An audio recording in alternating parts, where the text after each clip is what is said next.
There's an island off the coast of Brazil that the government doesn't just restrict, they actively keep people away from it, not because of secrets, not because of treasure, but because almost every step you take could put you within striking distance of a venomous predator. The Brazilian Navy will intercept you before you reach the shore. The reason? Every square metre of this island contains up to 5 of the deadliest snakes on Earth. Welcome to Ilha da Queimada Grande. Snake Island. This is a real place. 25 miles off the coast of São Paulo. 43 hectares of dense Atlantic rainforest. Rocky outcrops. No beaches. No fresh water. And a population density of venomous snakes that exist nowhere else on the planet. The golden Lancehead pit viper, Bothrops insularis, found only here, nowhere else on Earth. And their venom is significantly more potent than their mainland relatives. Why?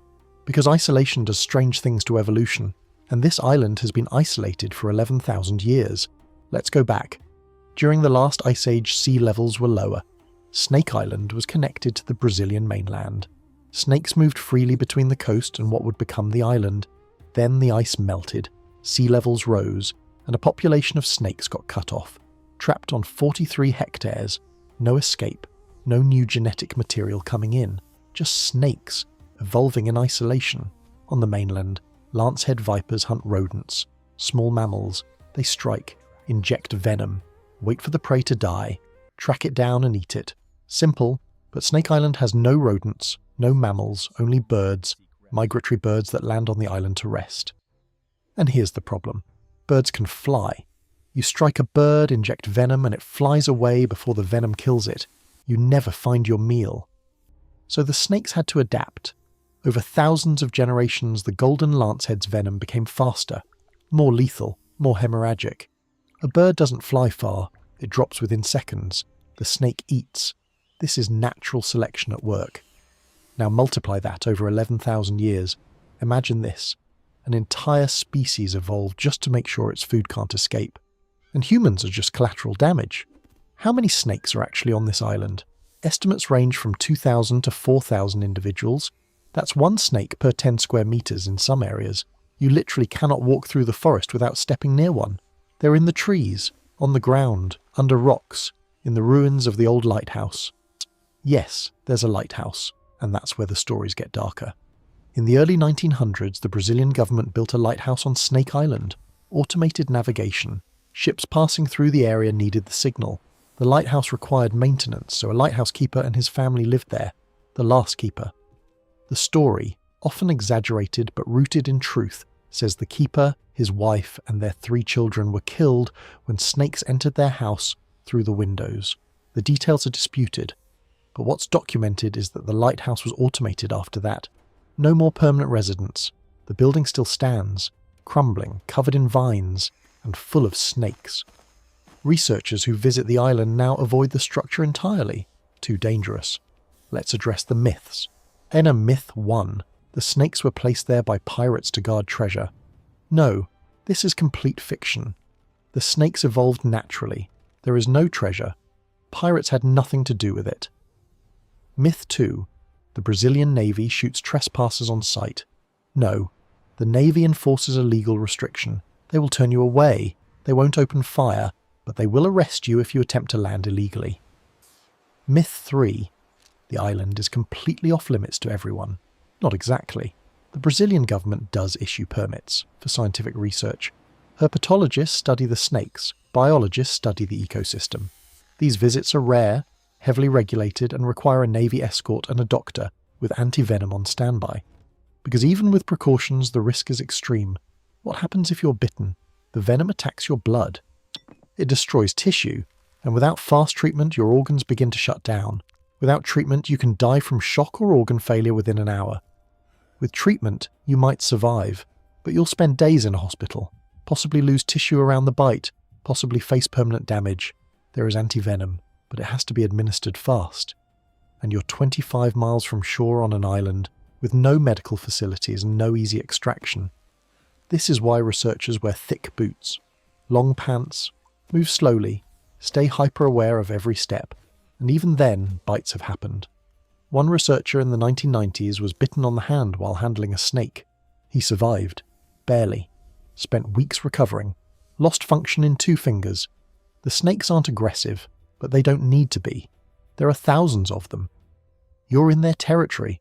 One wrong step and you're in serious trouble. Here's the strange part. The golden lancehead is critically endangered. Yes, there are thousands of them, but they exist only on this one island. Their entire species depends on 43 hectares of forest. If disease hits the population, they're gone. If the forest burns, they're gone. If climate change alters the migratory bird patterns, they lose their food source and they're gone.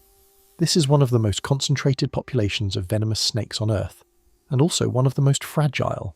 Illegal animal trafficking is a problem. Collectors pay huge amounts for golden lanceheads. Smugglers have tried to get onto the island.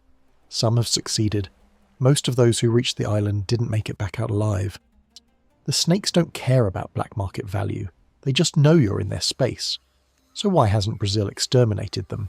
Good question. The island is protected. It's a nature reserve. The snakes are legally protected. They're part of Brazil's biodiversity, and they're scientifically valuable. Researchers study their venom for medical applications. Compounds in lancehead venom have been used to develop blood pressure medications. The ACE inhibitors millions of people take for hypertension. They were derived from the venom of a related species. Snake venom is a cocktail of proteins and enzymes. Each one targets specific biological systems. Understanding how these compounds work has led to breakthroughs in medicine.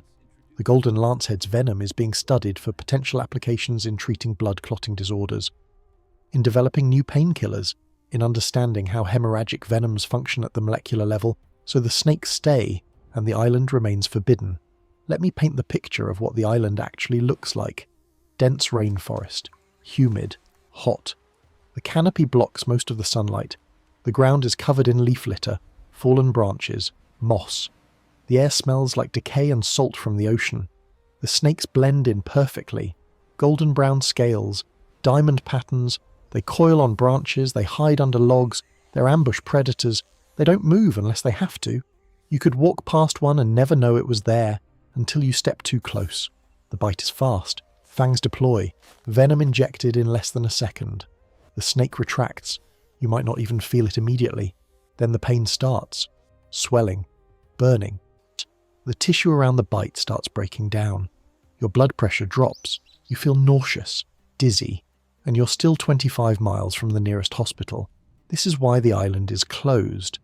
Not because the government wants to create mystery, not because they're hiding something, but because this is genuinely one of the most dangerous places in Brazil. People still want to go. Adventure tourists, YouTubers, thrill seekers. They see the restrictions and think it's a challenge. The Brazilian Navy has intercepted boats attempting to land. Tour operators have been fined for bringing people too close. Drone footage is legal. Landing is not. Some people have made it onto the island illegally. Most regret it.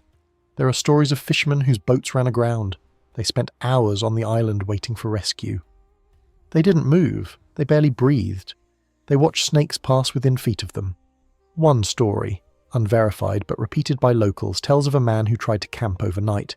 He was found dead the next morning. Multiple bites. He never made it out of his tent.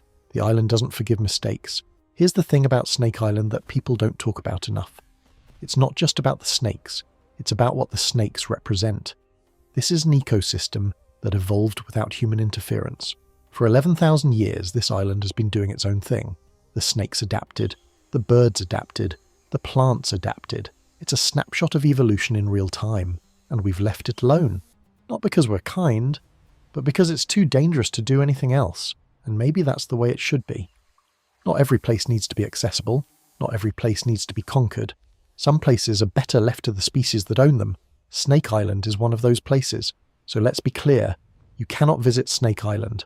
The restrictions are legal and enforced. Permits are granted only for scientific research, and even researchers take extreme precautions. Navy escort, medical support, thick protective gear, limited time on the island. The golden lancehead pit viper is real. The danger is real. The island is real. And it's staying closed. Not because of mythology, not because of conspiracy, but because some places are just too deadly for humans to coexist with. Snake Island is 43 hectares of Atlantic rainforest where evolution created something we can't control. A snake that evolved to deliver venom faster than any of its relatives. a population density that exists nowhere else on Earth, an island that proves nature doesn't need us. Some islands keep people out with laws. This one does it with venom.